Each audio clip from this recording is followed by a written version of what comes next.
Hello and welcome to ThePrint. This is Akanksha Mishra and you're watching Scientifix, where I will be taking you through this week's top science news from across the world. Our first story today, in keeping with the theme of the AI Impact Summit that just concluded in New Delhi, is about a new AI-powered database built by the University of New Hampshire, which has helped speed up the search for magnetic materials to build EVs, MRI machines, wind turbines, you name it. By using an artificial intelligence system, the team scanned thousands of scientific papers and pulled out key experimental data, and then trained computer models to predict whether a material is magnetic and the temperature at which it loses its magnetism. They came up with a database of 67,000 materials. Out of this, they identified 25 promising materials which are not traditional rare earth magnets but can still remain magnetic at high temperatures, which is essential for the production of high performance devices. Why is this important? Doing this process manually would have taken years of work in laboratories. But with AI, the search for alternative materials for next gen magnets was made much faster and more efficient. In an era of global competition and supply chain issues with regards to critical minerals and rare earth magnets, this kind of research will help build alternative means of manufacturing. Next up, I'm sure you must have heard that 25 is the age when your brain's frontal lobe is fully developed, and that is when your brain development ends. It's often used to justify the somewhat irrational choices that you make in your 20s. Hey, your brain is still developing. But you know that that's not actually true. A new article by neuroscientist Taylor Snowden explained that the idea that brain development ends at 25 is actually a myth, and it comes from early brain imaging studies in the late 1990s.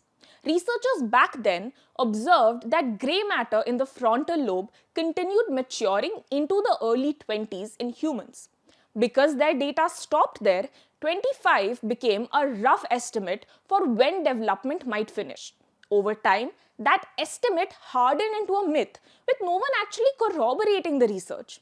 Newer research in this decade shows that brain actually keeps changing well into the early 30s. Scientists now focus on how brain regions connect through white matter networks, which continue refining and strengthening over time.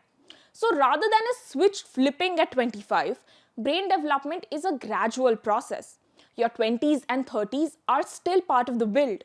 So don't worry if you don't feel suddenly mature and capable at the age of 25.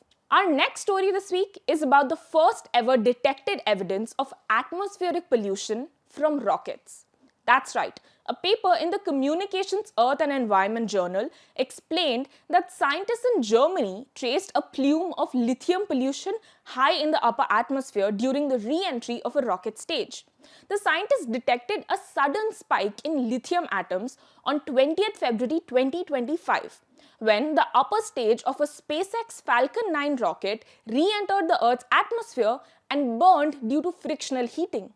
By using a LiDAR instrument in northern Germany, researchers observed lithium levels in the lower thermosphere jump to 10 times normal levels. The plume of lithium, which stretched between 94 and 97 kilometers above Earth, lingered for about 27 minutes, after which they stopped receiving data.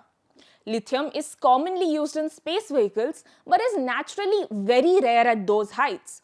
By analyzing wind patterns, the team linked the plume to the Falcon 9 rocket, which was designed to re-enter the Earth to prevent becoming space debris. More spacecraft nowadays are being designed to do so, to avoid pollution in space. And while this study documents a single event, it does point to a new phenomenon of upper atmosphere pollution. This pollution could rise as space launches increase, and its long-term effects should be studied according to the researchers. And our last story for the week is about the wonders of ancient DNA, which helped archaeologists and paleoscientists understand the mystery behind a 5,500-year-old burial in one of Sweden's most important Stone Age sites. Researchers from Uppsala University examined 4 shared graves from a hunter-gatherer community that lived mainly by seal hunting and fishing, and they found that they were genetically distinct from nearby farming groups. Out of 85 discovered graves in the region, 8 had more than one person buried together. Researchers determined the sex and kinship of these graves by using DNA from the teeth and the bones of the people that were buried, comparing shared genetic material between them. Their findings suggest that unlike present day burials, extended family ties played a very important social role in that community in that period. The study found that people buried together were often second or third degree relatives, not parents and children as we commonly assume. In one grave, a 20-year-old woman was laid with two small children who were siblings, but she was likely their aunt. In another grave, a girl was buried with her father. A third grave held two likely cousins, while a fourth contained a girl and a young woman whose DNA showed that they were not direct or even second or third relatives. That's all we have for you today. Thank you for tuning into The Print.